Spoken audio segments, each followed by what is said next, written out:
प्रिय विद्यार्थियों, आप सभी लोगों का स्वागत है आपके अपने YouTube चैनल डीजे सर पर। बहुत ही मोस्ट इम्पोर्टेंट होने वाला है ये सेशन। और क्लास 12th में यदि आप हैं और यदि आपका विषय इतिहास है तो ये सेशन आपका है। और निश्चित तौर पर ये आज का जो सेशन होगा आपको बहुत ज्यादा लाभान्वित करेगा। न्यू सिलेबस, जो कटा हुआ सिलेबस आपका, रिड्यूस सिलेबस, और साथ ही साथ एनसीईआरटी बेस पर आधारित ये महत्वपूर्ण प्रश्नों का डिस्कशन मैं आप लोगों के साथ करने जा रहा हूं, जो लघु उत्तरीय प्रश्न एडिशन और निश्चित तौर पर जो है ये इतिहास के आपके मोस्ट इंपॉर्टेंट 5 अंकों की जो सीरीज है ये आपको जरूर देकर जाएंगे। तो चलिए वीडियो को बिना स्किप किए हुए पूरा देखिएगा। डिस्टेंस पहला प्रश्न देखिए क्या है, और एक से बढ़कर एक प्रश्न है इसमें, और सभी प्रश्न जो है मोस्ट इंपॉर्टेंट है, तो इसे अपने क्लासमेट पर भी शेयर कर दीजिएगा। देखिए डिस्टेंस प्रश्न क्या है, सांची स्तूप की सुरक्षा में भोपाल की बेगमों की भूमिका का वर्णन कीजिए। बहुत ही महत्वपूर्ण प्रश्न है। सांची स्तूप की सुरक्षा में देखा जाए तो भोपाल की बेगमों ने किस प्रकार से अपनी भूमिका को क्रियान्वित किया हुआ था। देखिए दोस्तों, भोपाल में बात किया जाए तो बेगमों ने तो देखा जाए तो भारतीय राज्य जो मध्य प्रदेश है स्थित, जो ये इसको क्या किया गया, इन यूनेस्को की विश्व धरोहर में भी रखा गया है इसको, ठीक है ना। सांची स्तूप की सुरक्षा और संरक्षण में देखा है तो महत्वपूर्ण योगदान दिया। भाई जाहिर सी बात है, उन लोगों ने अपनी सुरक्षा और संरक्षण दिया, तभी आज जो ये है सांची स्तूप, ये यूनेस्को की विश्व धरोहर में शामिल किया गया है, मध्य प्रदेश में स्थित। देखिए सांची स्तूप जो था वो 3री शताब्दी ईसा पूर्व का एक प्राचीन बौद्ध स्मारक है। क्या है? बौद्ध स्मारक। और भारत की सबसे पुरानी पत्थर जो संरचनाओं में से एक माना जाता है। भोपाल भोपाल की जो बेगम थी, भोपाल रियासत की महिला शासक थी वो, ठीक है ना। तो संरक्षण और जीर्णोद्धार के लिए देखा जाए तो उन्होंने महत्वपूर्ण भूमिका निभाई। और बेगमों ने क्या किया, संरक्षण में सांची स्तूप में व्यापक और पुनर्स्थापन का कार्य भी किया उन लोगों ने, ठीक है ना। इसके पुनर्स्थापन का भी उन्होंने महत्वपूर्ण काम किया। और इसमें स्मारक का जो क्षतिग्रस्त हिस्सा था उसके मरम्मत में और उसको पुनः से फिर से बनवाने में उन लोगों ने अपना महत्वपूर्ण बढ़ चढ़ कर इसमें भाग लिया। ठीक है दोस्तों, ये बहुत ही महत्वपूर्ण था। और जो वहां तक लोग नहीं पहुंच पाते थे, तीर्थयात्रियों के लिए, पर्यटकों के लिए, साइट तक न पहुंच पाने के लिए भी सुविधाएं बनाई गई, सड़कों और सुविधाओं का निर्माण किया गया ताकि वो लोग जाएं वहां पर। और उन जो सांची स्तूप है, बौद्ध धर्म को समर्पित बौद्ध स्मारक जो बनाया गया है, उससे सभी लोग रूबरू हो सके और वहां की चीजों को देख सके, ठीक है ना। तो यह सांस्कृतिक और धार्मिक जो विरासत है उसको वो लोग अच्छे से देख सके। और समृद्ध सांस्कृतिक विरासत के प्रचार प्रसार में जो है इन लोगों ने महत्वपूर्ण भूमिका अपना निभाई, ठीक है। तो ये सांची की स्तूप की सुरक्षा में जो है भोपाल की बेगमों ने एक बहुत ही महत्वपूर्ण कार्य किया हुआ था। चलिए आगे बढ़ते हैं। देखिए नेक्स्ट प्रश्न हम लोग का क्या है, इतिहास का। अभिलेखों का अध्ययन करते समय अभिलेख शास्त्रियों के सामने आने वाली कुछ समस्याओं की सूची बनाइए। देखिए दोस्तों, यहाँ पर देखा जाए तो महत्वपूर्ण बहुत यह प्रश्न है। अभिलेखों का अध्ययन, देखिए अभिलेख शास्त्री जो होते हैं दोस्तों, या जो शिलालेख का अध्ययन करने वाले जो विद्वान होते हैं, अभिलेखों का अध्ययन करते समय देखा जाए तो अक्सर कई चुनौतियों का उनको सामना करना पड़ता है। कुछ समस्याएं जो है महत्वपूर्ण रूप से नीचे हैं, आइए हम लोग बात करते हैं। देखिए प्राचीन लिपियों को समझना। देखिए प्राचीन जो लिपि थी, प्राकृतिक थी, प्राकृत थी, संस्कृत थी, ये थी। तो कई प्रकार की जो भाषाएं हैं, ठीक है ना।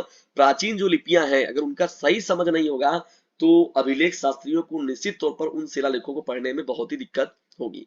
कई शिलालेख जो होते हैं वो प्राचीन होते हैं और अस्पष्ट लिपियों में होते हैं, जिन्हें समझना बहुत ही मुश्किल हो जाता है। और इन लिपियों की सटीक व्याख्या करने के लिए देखा जाए तो पूरा लेख शास्त्रियों को भाषाई और पूरा लेख संबंधित जो सिद्धांत होते हैं उनकी गहरी समझ होना बहुत जरूरी है। अगर उनको गहरी समझ नहीं होगा तो निश्चित तौर पर जो है उस पर अपने वो व्याख्यान को नहीं दे पाएंगे, ठीक है।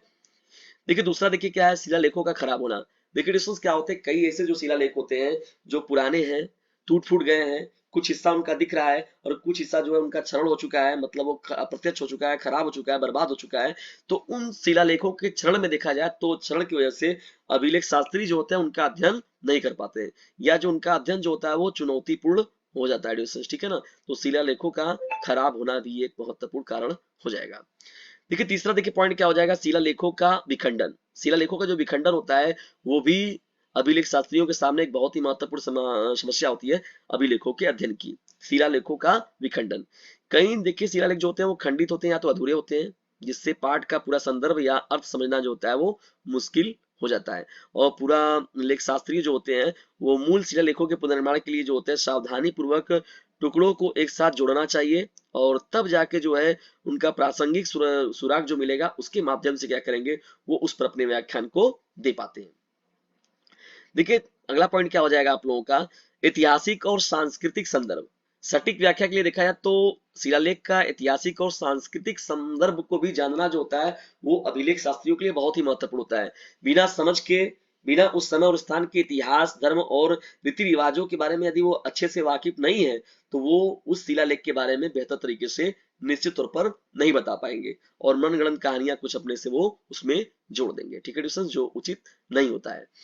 चलिए आगे बढ़ते हैं हम लोग। यहाँ पर जो है व्याख्या और अनुवाद। देखिए शिलालेखों का जो अनुवाद और व्याख्या होता है वो देखा जाए तो मूल पाठ में परित जो भाषा होता है, व्याकरण होता है, जो मुहावरे होते हैं, जो उसमें अभिव्यक्ति होती है, उसकी गहरी समझ की आवश्यकता होती है। यदि गहरी समझ नहीं है उसमें तब भी आपको बहुत दिक्कत होगा। तो देखिए भाषाई बारीकियों का होना बहुत जरूरी होता है। अगर भाषाई बारीकी आपके अंदर नहीं है तो आप उसका गलत अनुवाद कर देंगे, आप उसका गलत व्याख्यान कर देंगे और उन चीजों को लोग सामने वाले भी जो है वो गलत तरीके से लेंगे, जो दर्शनार्थी आएंगे, जो चीजों को अध्ययन करने के लिए आएंगे। तो अभिलेख शास्त्रियों का बहुत बड़ा योगदान होता है, ठीक है, शिलालेखों का सही तरीके से सटीक जानकारी देने के लिए। तो उनको भाषाई, ऐतिहासिक और पुरातात्विक विशेषज्ञता का पूरा टोटल संयोग जो होता है उनका उनके पास पूरा नॉलेज होना जरूरी होता है। ठीक है डिस्टेंस, ये इंपॉर्टेंट रहेगा आपका। ये देखिए ये भी बहुत ही महत्वपूर्ण है। बासरिया जो था आपका, बासरिया बेशरिया जो सूफी परंपरा दे, ये क्या है, इनके बीच में समानताएं क्या और दोनों में अंतर क्या है। देखिए दोनों जो है मुख्य रूप से अगर देखा है तो इस्लामी कानून है और आध्यात्मिक परंपराएं हैं। ठीक है ना, बेशरिया और बासरिया के रूप में अगर कहा जाए तो ये इस्लामी कानूनी और आध्यात्मिक परंपराएं हैं जिनके जड़ें देखा है तो कुरान और हदीस, यानी पैगंबर मोहम्मद साहब जो है उनके जो महत्वपूर्ण कार्य हैं, पैगंबर मोहम्मद साहब की बातें और उनके कार्य जो है, उनकी शिक्षाओं का वर्णन जो है मुख्य रूप से दोनों ही जो है बातें करते हैं। यानी बासरिया चाहे बेसरिया की बात करें, दोनों ही मुख्य रूप से उसी को समर्पित मुख्य रूप से लेकर बात करते हैं। पैगंबर मोहम्मद साहब जी की विचारधाराएं और उनके कार्यों को और कुरान और हदीस को लेकर। देखिए बासरिया और बेसरिया के बारे में बात किया जाए तो बासरिया देखिए क्या होता है, इसमें इस्लामी न्याय शास्त्र के रूप में अगर देखा जाए तो जाना जाता है, इस्लाम के कानूनी और नैतिक पहलुओं पर केंद्रित होता है। ठीक है, तो यहाँ पर ये इस पर मुख्य रूप से देखिए वित्तीय लेन देन जैसे मामले होते हैं इसमें। और कुरान या कुरान हदीस के साथ साथ जो होता है इस्लामी न्याय विधों के बारे में भी व्याख्यान देता है। दूसरी ओर देखिए बेसरिया के बारे में बात करती है, सूफी परंपरा जो है इस्लाम के भीतर जो है एक रहस्यमयी और आध्यात्मिक परंपरा है। ठीक है डिविजन्स, तो देखिए यहाँ पर अगर बात करें बेसरिया और बासरिया दोनों जो है मुख्य रूप से देखा जाए तो सूफी परंपराएं जो व्यक्तियों को उनके व्यक्तिगत और सामुदायिक जीवन में मार्गदर्शन करती हैं। देखिए ईश्वर के करीब लाने में लक्ष्य रखती हैं। बासरिया कानूनी देखा जाए तो नैतिक मामलों पर ध्यान केंद्रित करता है, वही बेसरिया जो होता है डिविजन्स वो सूफी परंपरा इस्लाम के आध्यात्मिक और रहस्यमयी पहलुओं पर जोर देता है। ठीक है ना, ये प्रश्न भी जो होगा आपका मोस्ट इंपॉर्टेंट प्रश्नों में एक रहेगा। विजयनगर की पानी की जरूरतें कैसे पूरी हुई, ये भी प्रश्न जो है मोस्ट इंपॉर्टेंट है। विजयनगर की जो पानी की समस्या थी ड्यूसेंस, पानी की जरूरतें जो उनकी होती थी वो किस तरीके से पूरी होती थी। देखिए विजयनगर की पानी की जरूरतें जो था ड्यूसेंस वो सरकारी पहल से होता था, सामुदायिक रूप से उसमें भागीदारी होती थी और बुनियादी ढांचे के विकास के संयोजन के माध्यम से विकास के देखिए बुनियादी ढांचे में जो विकास के संयोजन होते थे उनके माध्यम से ये पूरी होती थी। स्थानीय सरकार ने देखा जाए निवासियों को निरंतर और विश्वसनीय जल आपूर्ति सुनिश्चित करने के लिए विभिन्न जल आपूर्ति परियोजनाओं को क्या किया, यूज किया, प्रयोग किया गया है। और इसमें जल उपचार जो है संयंत्रों का निर्माण किया गया, पाइपलाइनों का इस्तेमाल किया गया और भी महत्वपूर्ण रूप से जो संग्रहित करने के भंडारण की व्यवस्थाएं थी, सुविधा थी, उनका विकास किया गया। ठीक है ना, और सामुदायिक भागीदारी के लिए विजयनगर की पानी की जरूरतों को पूरा करने में देखा जाए तो महत्वपूर्ण भूमिकाएं ये निभाई गई। देखिए स्थानीय निवासी जो थे वहां के, उन लोगों ने क्या किया, वर्षा के जल संरक्षण जो थे तो उनका उन लोगों ने संचयन किया, उनको इकट्ठा किया और जल वितरण प्रणालियों का प्रयोग किया गया और उनके रखरखाव का उपाय बनाया गया कि भैया कैसे इन पानियों को संग्रहित किया जा सकता है ताकि भविष्य में उसका जो है उपयोग किया जा सके और जल संसाधन का उपयोग जो है कुशलता पूर्वक और स्थायी रूप से किया जाए। और बुनियादी ढांचे जो थे विजयनगर की जो है पानी की जरूरतों को पूरा करने वाली जो थी उनको एकदम जबरदस्त तरीके से बनाया गया और बुनियादी ढांचों को जो था वो बहुत ही व्यापक पैमाने बनाया गया, यानी जलाशयों का निर्माण किया गया, पाइपलाइनों को बहुत दूर दूर तक फैलाया गया ना, बढ़ती मांग को पूरा करने में जो है पानी की वहां पर बहुत ज्यादा मदद मिली। ठीक है ना, और जो था वहां के निवासी जो थे दैनिक जीवन के उनके दिनचर्या के लिए पानी की जो जरूरतें थी वो पूरी तरीके से उनके लिए सही हो पाई। चलिए आगे बढ़ते हैं दोस्तों, ये प्रश्न देख लीजिए, ये भी बहुत ही मोस्ट इंपॉर्टेंट है। स्थायी बंदोबस्त के दौरान देखा जाए तो जमींदारों ने अपनी भूमि पर नियंत्रण कैसे बनाए रखा। स्थायी बंदोबस्त के दौरान देखा जाए तो स्थायी बंदोबस्त के दौरान जो जमींदार थे, जमींदारों ने अपनी भूमि पर नियंत्रण कैसे बनाए रखा। देखिए दोस्तों, भारत में देखा जाए स्थायी बंदोबस्त के दौरान देखा जाए तो देखिए 1793 की बात हो रही है। किसकी बात हो रही है? 1793। तो 1793 में देखा जाए तो ब्रिटिश ईस्ट इंडिया कंपनी जो द्वारा लाया गया था ना स्थायी बंदोबस्त को। कब लाया गया था? 1793 में। तो जमींदारों ने देखिए क्या क्या विभिन्न तंत्रों के माध्यम से अपनी भूमि जोत पर नियंत्रण बनाए रखा। देखिए बहुत सी व्यवस्थाएं बनाई गई और भू राजस्व संग्रहण प्रणाली को लाया गया। स्थायी बंदोबस्त के तहत जो था जमींदार जो थे भूमि का स्थायी मालिक उनको बना दिया गया और ब्रिटिश सरकार को वो क्या करते थे, राजस्व का एक निश्चित राशि यानी राजस्व का एक निश्चित भाग जो था ब्रिटिश सरकार को वो जुटाकर अपने पास वो देते थे। ठीक है ना, स्थायी मालिक बना दिया गया था उनको। ठीक है ना, इसको जमींदारों को भुगतान करने के लिए जिम्मेदार थे। उन्हें भूमि का स्वामित्व और नियंत्रण का एहसास हुआ, साथ ही इसकी उत्पादकता और लाभप्रदता का भी वो हिस्सेदारी मिली उनको। इसके अतिरिक्त देखा जाए तो जमींदारों ने अपनी भूमि जोत पर नियंत्रण बनाए रखने के लिए अपने सामाजिक और राजनीतिक प्रभाव का भी इस्तेमाल किया। ठीक है ना, स्थानीय जो प्रशासन थे उनसे घनिष्ठ संबंध भी उनके हो गए। वे भूमि उपयोग और राजस्व संग्रह से संबंधित निर्णयों को प्रभावित करने में सक्षम थे। उनके पास जमीन पर काम करने वाले किराएदार किसानों पर भी महत्वपूर्ण शक्ति थी।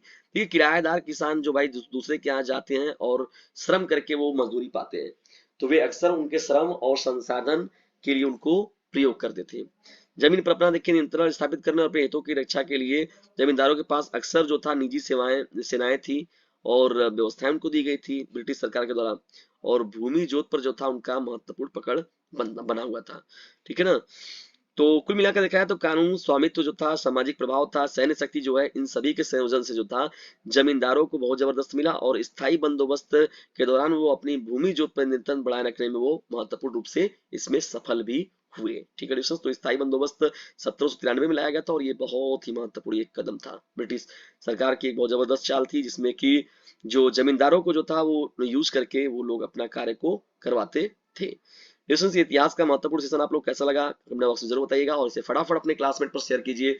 और डीजे सर का कहना है पढ़ने के साथ ही साथ इसे अपने क्लासमेट पर शेयर करते रहना है, तो इसे कर दीजिएगा अपने क्लासमेट पर शेयर, क्योंकि बोर्ड एग्जामिनेशन है आप सभी लोगों के नियर। वीडियो को अंत तक देखने के लिए आप सभी लोगों का हृदय गहराइयों से पूर्वक धन्यवाद।